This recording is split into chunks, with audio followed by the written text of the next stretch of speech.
عشق کی صفت اور آگ کی صفت ایک ہی ہے، عشق کی صفت اور آگ کی صفت ایک ہی ہے، ایک خانہ بخانہ جلاتی ہے اور دوسری سینہ بسینہ، یعنی عشق اور آگ ایک طرح کی صفات رکھتی ہے۔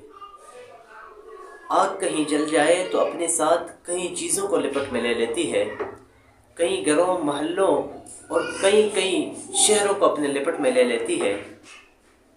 اسی طرح عشق الہی اور محبت الہی کی آگ کہیں جل جائے تو وہ اپنے ساتھ کئی لوگوں کے سینوں کو اس محبت سے لبریز کر دیتی ہے۔ شاہ ولی اللہ محدث دہلوی رحمہ اللہ فرماتے ہیں کہ جس طرح زمین کو صاف کرنے کے دو طریقے ہیں، اسی طرح دل کو بھی صاف کرنے کے دو طریقے ہیں۔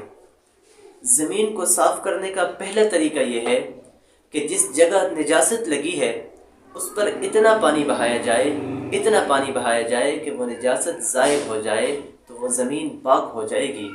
اور دوسرا طریقہ یہ ہے کہ اس نجاست والی جگہ پر سورج کی اس قدر تپش پڑتی رہے، اس قدر کرنیں پڑتی رہیں کہ وہ نجاست خشک ہو کر زائل ہو جائے تو وہ زمین پاک ہو جائے گی۔ دل کو بھی صاف کرنے کے اسی طرح دو طریقے ہیں۔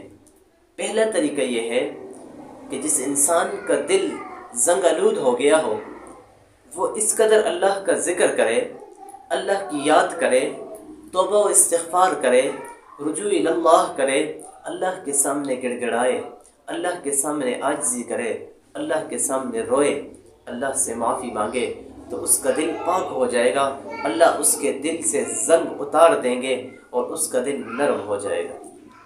اور دوسرا طریقہ یہ ہے کہ کسی اللہ والے کی صحبت میں بیٹھ جائے۔